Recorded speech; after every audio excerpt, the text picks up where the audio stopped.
ශ්‍රී ලංකා අද අපි ඕගොල්ලන්ට සුපුරුදු විදියටම වීඩියෝ එකක් ගේන්න යන්නේ. අද මගේ පළවෙනි බබාගේ පළවෙනි දුවගේ බර්ත්ඩේ එක. සුපුරුදු ප්‍රදේශයක් ඕගොල්ලෝ දන්නවා ඇති. ගාල්ල කොට්ටව ප්‍රදේශයේ ඉඳලා අපි අද බර්ත්ඩේ පාටි එක ගන්න යන්නේ. අපි බර්ත්ඩේ කේක් එකක් ඕඩර් කරා. අපි දැන් එනකන් ඉන්නේ ඒ බර්ත්ඩේ කේක් එක දැනටමත් කෝල් එක එනවා. අපි කෝල් එක අරන් බලමු.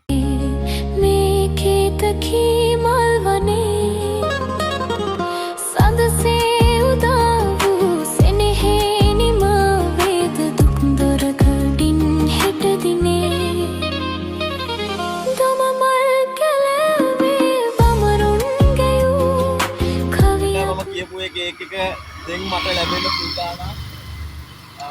කියනකොට වෙන්න ලැබෙන්න මට සූදානම්. ඒක කියනකොට වෙලාවට කලාවට මම හොයපු කේක් එක මට හම්බුණා. යන් අපි බලමු ගිහින්.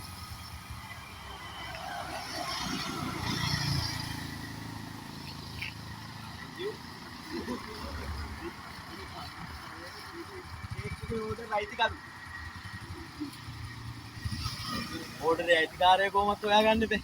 අපි ඒකත් හොයාගෙන බලමු. කොහොමද මේ විදියට කේක් එක හැදෙන්නේ? ඔයාලටත් ගන්න පුළුවන් විදිහට තත්ත්වෙට තියෙනවද? අපි ඒකත් බලමු. කේක් එකේ අයිතිකාරයා ඕඩරේ දීපු විදියටම මේ විදියටම වැඩේ බාරගත්තා. බාර අරගෙන මල්ලි මම කරන්න කිව්වා. අපි බලමු කේක් එක ජනතාවට දෙන්නමු. මේ තියෙන මම ඕඩර් කරපු කේක් එක.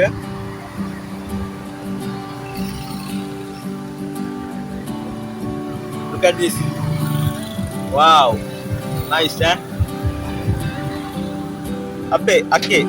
අපි කියමු බලන්න අපේ ප්‍රේක්ෂකයන්ට බලන් ඉන්න කට්ටියට මේ වගේ කේක් ඕඩරයක් ගන්න ඕන.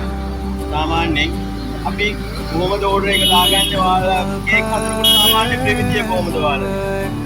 ඉතින් ගෙදරම තමයි හදන්නේ. ඉතින් මේ රස්තාරකයක් නෑ. කේක් එකක් හදාගන්න ඕන මගේ වන්සර් මගේ මිනිහෙන් හදන්නේ.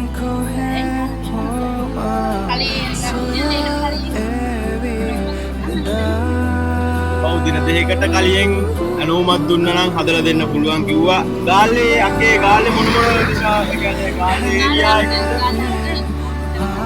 ඔන්න ගාල්ල ආවට ඕනම ඒරියා එක ඩිලිවර් කරනවලු.